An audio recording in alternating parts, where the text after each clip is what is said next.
Mr. Whittick, I'm wondering why your meeting was so short. I mean, didn't you guys just convene at like 8:05? I don't know why. It's the first one I've ever been to. Ever?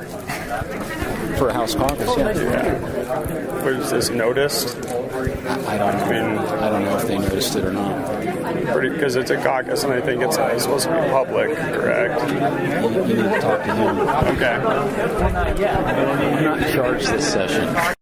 The fact of the matter is that lawmakers are meeting in caucus from both houses, from both parties, off-site to try to get around the law. Isn't that what's going on?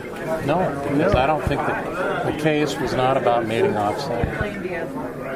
The case was about meeting in the Capitol and deciding on bills, and the decision was related to the case. So is it okay during the session to meet off-site in places like Jorgensen's or the Democrats over at the firehouse across the street from the Capitol or wherever it might be? I mean, is it okay for lawmakers from various caucuses to meet off-site and have meetings to discuss things outside? I think the critical question is whether democracy is improved or hindered if people can't have frank discussions. And the purpose of the open meeting laws of Montana is that the meetings where we decide things, which we do in committee and on the floor, are open. Is it not a caucus meeting then? This isn't a caucus? Well, I don't think that the question before the court was whether public business can be conducted on public property behind closed doors. That was what the case was about. The court said no. So it's the public property thing that's the component that you think is critical to the ruling? I think it is. So you have had caucus meetings off-site under that interpretation? You've done that before? We're talking about tonight. Have you before? Have I met with other Republican legislators? Have you met with have you had a caucus? Have you had a quorum? I've never been a member of the House Caucus, so I can't. What about in the Senate? Obviously the Senate's had meetings. Members of the Senate's had meetings. You bet. And you don't think it's a problem? Not if it's meeting not on public property. What do you think about that, sort of, Jared? About meeting off campus? Meeting off campus. Well, like this? I mean, for example, Representative Hertz is wearing his badge. I mean, you guys are still dressed from the set. I mean, it's not like you are kicking back and it's been a long day. Yeah. When was this meeting noticed to members who are here today? How did they know it was coming? It was today. Yeah. Thanks. You need to go. That's fine. Well, by email? No, we just told them get together and ask for your opinions for in the future. And no one gave any opinions here. If we hadn't shown up, would there have been opinions given? We'd have probably been done sooner if you would have shown up. Anyway. Well, yeah, and again, timing was, we had some that, they're gone. They've left already. Yeah. And there were meetings and functions, everything. It's tough, and a lot of you are going to be gone tomorrow. Mm-hmm. So, yeah. So it might have been useful to just do it when they were all over the Capitol. What do you say? That's a really good point. What? If you were telling everybody up at the Capitol, why couldn't you just get everybody together at the Capitol? Because there were functions going on all the time, all day long. We didn't have a time to pull them through, pull them together. I mean, you know that. You saw it. Did you look at our schedule? I don't buy that for a second. You don't? No. That they were busy? I don't buy for a second that the most convenient way to get the caucus together was to have him in the basement of Jorgensen's at 8 o'clock. I think the most convenient way to get the caucus together is say, hey, everybody, we're meeting in room 152 to have a caucus meeting, and we expect anybody who can make it to be there. That's how it happens. That's how it happens during the session, and that's how it happens. But the day was packed full. Well, and you didn't really want to have this meeting in front of the press. If I didn't, I would have said, please leave, and I'm not going to do that. Well, if you said, please leave on camera, you would have been in trouble. I'm guessing whatever's in that envelope is probably printed up at the Capitol today. Can we get copies? Oh, yeah. I gave John a copy. Sure. I was already that pain in the butt. You already that. I'm the slow. I'm sure it's not even interesting. Yeah, it's never interesting.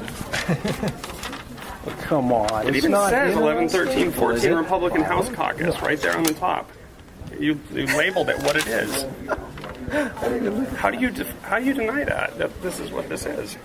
I mean, or are you not denying that that's what it is? Well, but it's not a secret. It's not closed.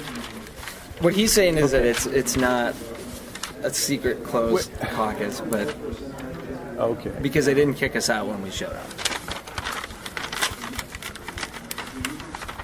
And Jeff Essman's legal opinion is that It's only because is about it's not on public spaces. public property that it doesn't follow that it's not in violation of the court order. It says right there, my name. Republican House Caucus. That's what it says right on the top. It's labeled that. But you don't disagree. You think that it's legal and within the spirit of the law. Absolutely. caucus There's, meetings in off. terms of, there's three differences. Those meetings are behind closed doors, setting policy, and on public property. The doors were open. We weren't discussing policy. And we were not on public HB2 is the property. spending bill for the biennium. What % increase, decrease would you like to see for this bill? You may explain your answer if you like, or just give a plus-minus number. That's discussing policy. No, it's a survey. It's asking opinion. We didn't decide anything. There was nobody saying, Nothing I'm was standing up decided. arguing for a point, and there was no vote on it. And what I said is if we hadn't showed up with our cameras, they may have gotten to that point. Oh, come on. Well, we don't know. You don't know. We don't know. Exactly.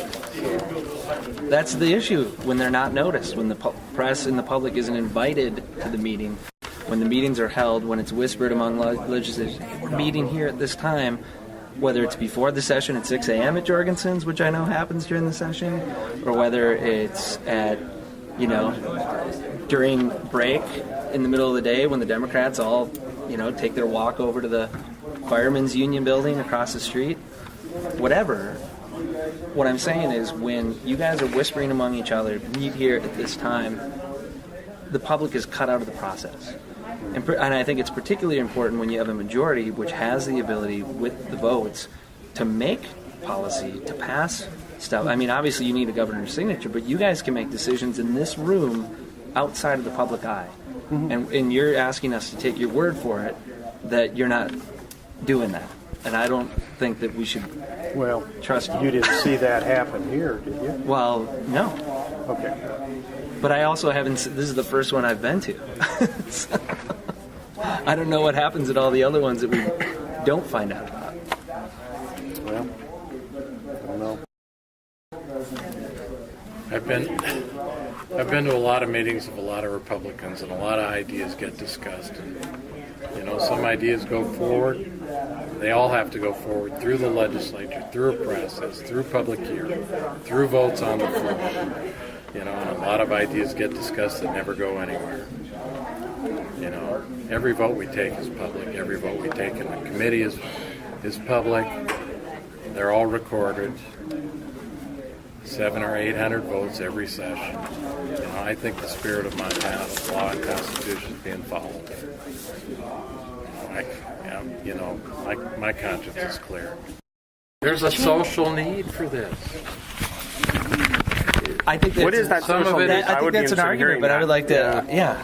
What is exactly the need? I'm kind of intuiting what you mean by that, but Well, I mean, this caucus just elected leaders, and they're trying to be responsive to their members. How do you do that without asking? Why can't you do that in front of the press though? Or the public? Why can't this We meeting did be tonight. noticed? Why can't this We meeting be absolutely noticed? did. That's such a the press disingenuous finding answer. the press That is such a finding you disingenuous is answer. different than the press knowing. I mean, Yeah, or the public knowing. At least be even honest that what you're saying is there is a what you were saying. What I interpret when you're saying that there's a social need. The social need is for the caucus to be. Your argument is that the caucus should be able to get together and have their discussions as a caucus outside of the public eye. you know, that there's potential if you get to the point of, you know, hammering out, you know, that decision occurred in a time before term limits, I believe, when there was strong legislative leadership that, you know, basically forced its will on the legislators. Without term limits, you know, you don't have strong legislative leadership with ability to, you know, coerce votes from legislators. So the nature of caucus meetings has totally changed in the last 20 years. They have to be investigatory and collaborative. That's the only purpose they can serve now.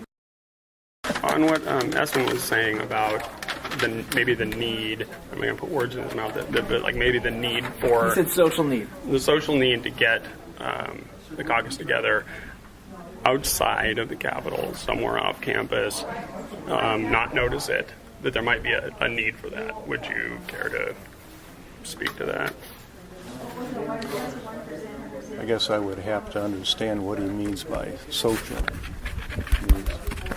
Well, do you think there's a need? I mean, could you see an argument for being able to have closed caucus meetings? No. And we don't. What the reason we get all incredulous is because, like, imagine this. I mean, you're not allowed to be up at the Capitol and close the doors and lock people out. Mm-hmm. But you think you should be allowed to have this whole door of however many miles it is from the Capitol, a couple of miles separated from there, where you all come over here and have it here. You can't have it behind a closed door, but you can have it off campus a couple miles away without and not tell it. people about it, except for members of your caucus. It's a de facto closure. You know, it probably an oversight on my part then.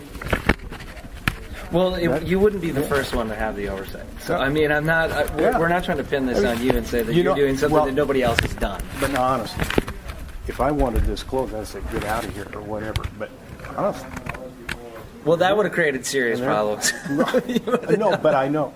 Which would have been great for us. So you think we were hiding out? Yes. Yes. Yeah. And but I don't think it's a new thing.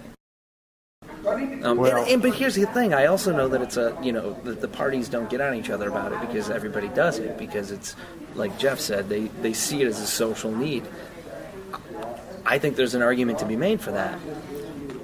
But I would like to have the argument then, not have, what I feel is kind of a disingenuous discussion about, well, it wasn't closed, the doors were open, I would have told you to leave. Well, if you'd done that, then it would have been a closed meeting, then you would have been in open violation of the law.